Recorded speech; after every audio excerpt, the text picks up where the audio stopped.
Good morning students. Next topic जो हम लोगों ने कल छोड़ा था, जिसमें मैंने आपको बताया था कि जो भी जितने भी वायरलेस कनेक्शन होते हैं वो दो तरीके के वायरलेस कनेक्शन को ऑब्टेन करते हैं, जिनमें वाईफाई और ब्लूटूथ है जो कि वायरलेस कनेक्टिविटी को प्रोवाइड कराते हैं। उसमें सबसे पहले हम लोग वाईफाई को डिस्कस कर लेते हैं। Wifi stands for wireless Fidelity. That means एक ऐसा कनेक्शन या एक ऐसी टेक्नोलॉजी जो कि इंटरनेट की सर्विस को प्रोवाइड कराती है मल्टीपल पीसीज के ऊपर, इलेक्ट्रॉनिक डिवाइस के ऊपर।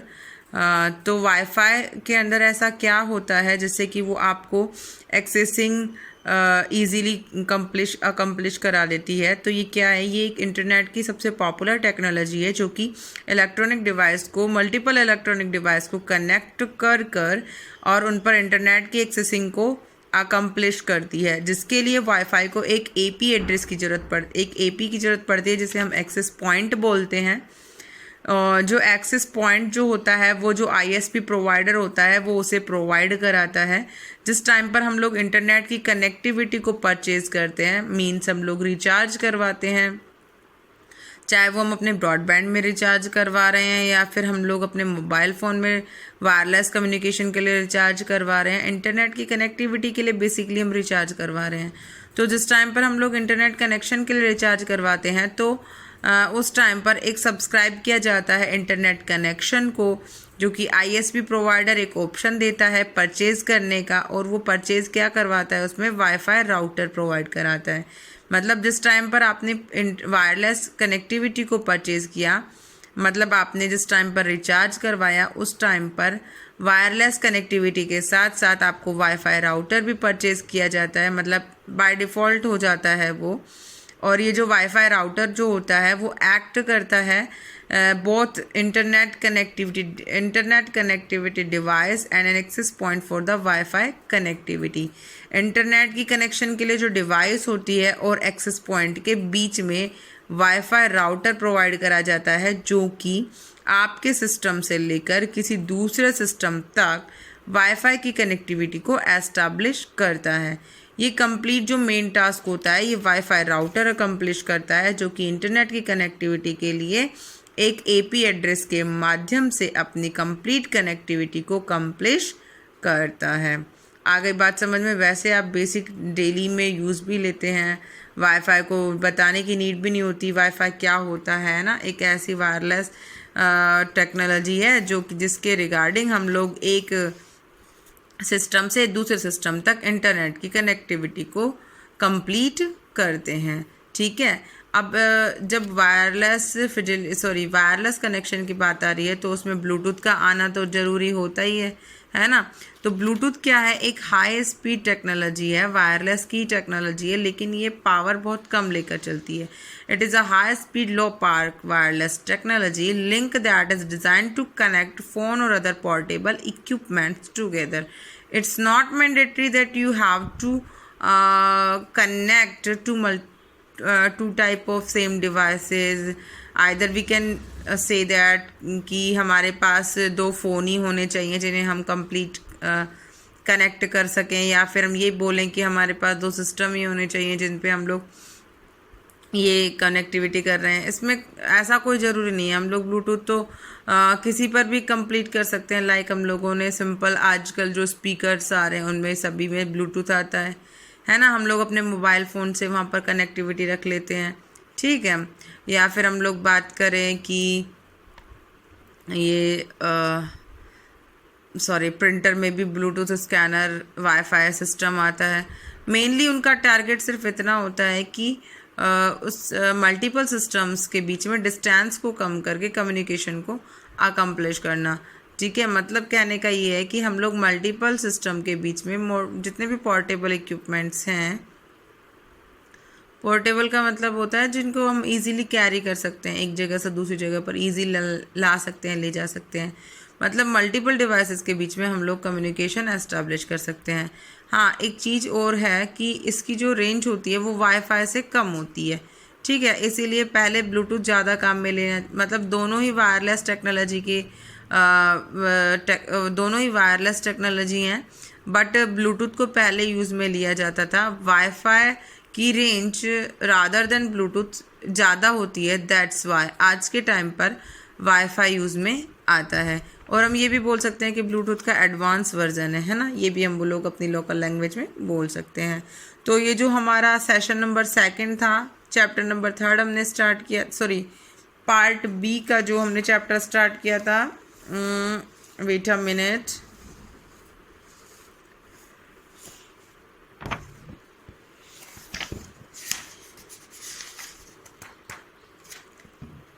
ओके पार्ट बी का चैप्टर नंबर 1 हमने स्टार्ट किया था, जिसके सेशन नंबर 1 को हम लोगों ने स्कूल में ही कंप्लीट कर लिया था। सेशन नंबर 2 आज हमारा कंप्लीट हो चुका है।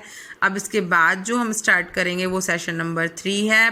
प्लीज़ कंप्लीट डेप्थ में बता रही हूँ मैं आपको, हर एक टॉपिक को अच्छे से पढ़ लो, अच्छे से लिख लो, ताकि आप लोगों को समझ में आ सके। एक बार रिवीजन होगा, बट ऐसा नहीं है कि आप लोग बिल्कुल ही ना पढ़ें, ठीक है। हम लोग अपना चलते हैं सेशन नंबर 3 पर, और जो हमारा सेशन नंबर 3 है, चैप्टर नंबर 1 ही चल रहा है, सेशंस में डिवाइड है, आप सभी को अच्छे से पता है। सेशन नंबर 3 जो है वो हमारा है introduction to instant messaging. Instant messaging की शॉर्ट फॉर्म हम बोलते हैं IM, मतलब जहाँ जहाँ भी मैं IM एड्रेस करूँगी आप समझ जाइएगा, इंस्टेंट मैसेजिंग को कॉल किया जा रहा है। इंस्टेंट मैसेजिंग का मतलब इंस्टेंट कम्युनिकेशन करना है ना।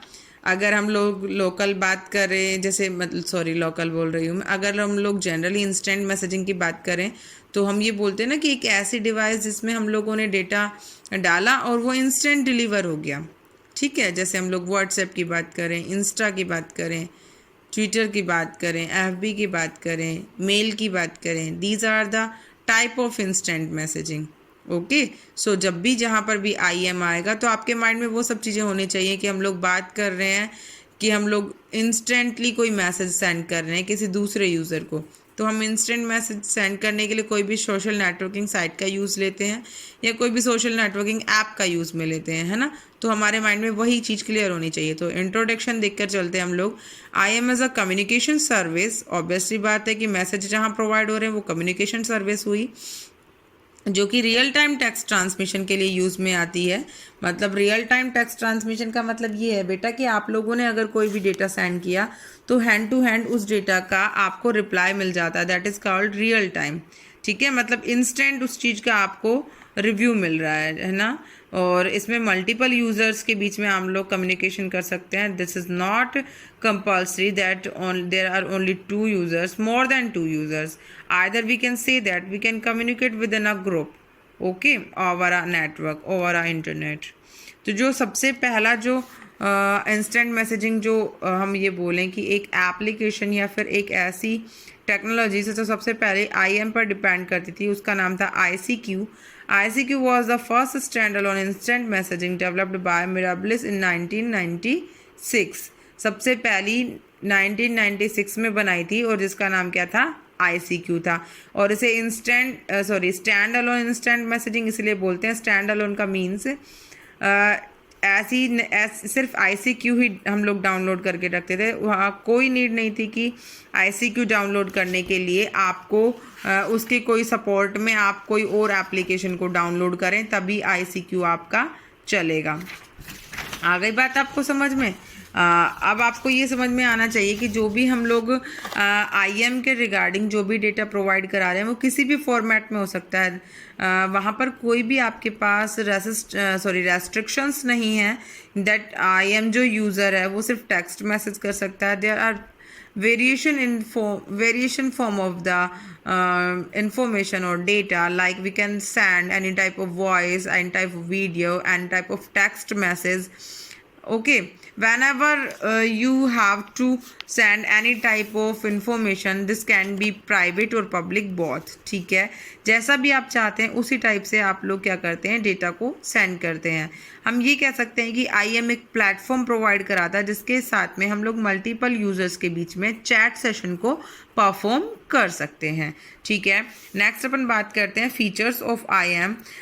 रीजंस क्या हैं जिसकी वजह से IM इतना सुपीरियर हो गया है, या हम ये बोल सकते हैं कि IM की क्वालिटी इतनी अच्छी है या IM इतना ज़्यादा पॉपुलर है। तो फीचर्स देखिए, ये एक फास्टेस्ट कम्युनिकेशन टेक्नोलॉजी है जो कि सेंडर और रिसीवर के बीच में एक्नॉलेजमेंट को कंप्लीट करती है, रिप्लाई रिप्लाई करती है इमीडिएटली। जैसे सपोज़ कीजिए कि आपने मुझे व्हाट्सएप पर कोई भी मैसेज सेंड किया तो वो आपके पास इंस्टेंट रिप्लाई के लिए जाता है। मतलब कहने का ये है कि आपको इंस्टेंट उस चीज़ का पता चल जाता है कि किसी यूज़र ने आपके पास कोई भी मैसेज सेंड किया है, ठीक है।